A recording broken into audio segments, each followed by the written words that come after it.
l'Éternel, je t'ai appelé pour le salut. Je t'ai établi pour traiter alliance avec mon peuple.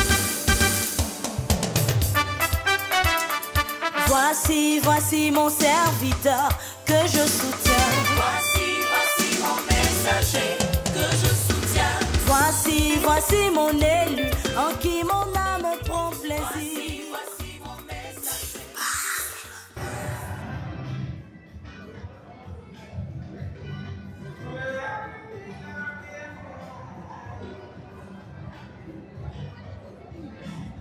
Nous sommes venus au mariage civil de Devi et de Samini. Et vous savez, la dot a été faite depuis le lundi 30 novembre. Et aujourd'hui, le mariage civil à l'hôtel communal de Cocody. Vous savez, Dieu a dit dans sa parole dans Genèse chapitre 2, le verset 24, que l'homme quittera son père et sa mère et s'attachera à sa femme et les deux deviendront une seule chair. Et dans l'accomplissement de cette parole qui concerne le mariage, l'homme, quand il décide de se marier, doit être mieux responsable, quitter la maison familiale, choisir une femme, et cette femme-là, il s'attache à elle d'abord dans un premier temps en payant la dot. Après la dot, il va devant les autorités civiles. Alors, le mariage civil est important, pourquoi? Le mariage civil est important parce qu'il permet de signer les documents d'engagement devant les autorités civiles et cela assure la sécurité à la femme et à la famille.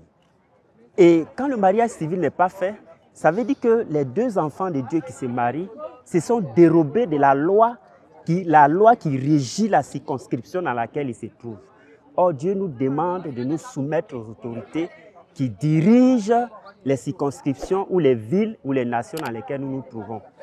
C'est pourquoi, quand un enfant de Dieu finit le côté dot, c'est-à-dire le mariage coutumier, il doit donc aller signer les documents pour dire qu'il est soumis à la loi, pour dire aussi qu'il se soumet à la loi et qu'il sécurise la femme et la famille. Ensuite, à partir de là maintenant, il peut aller demander la bénédiction de l'Église. Donc le mariage civil est très important. Ça montre qu'aucun processus n'a été bricolé.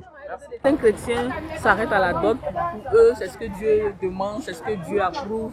Donc ils s'arrêtent là et puis continuent la vie conjugale. Pour nous, en examinant les Saintes Écritures, les enfants de Dieu qui s'arrêtent au niveau de la dot et refusent d'aller jusqu'au mariage civil et vivent une vie conjugale à partir de la dot, c'est-à-dire du mariage coutumier, c'est une mauvaise compréhension des Saintes Écritures.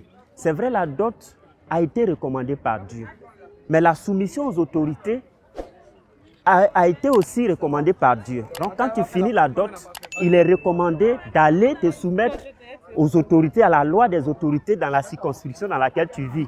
Donc tu vas pour signer les documents. Et ton nom est inscrit dans le registre que tu es marié. Et tu choisis le régime qu'on appelle le régime matrimonial. Ça peut être un régime de séparation des biens ou un régime de communauté des biens.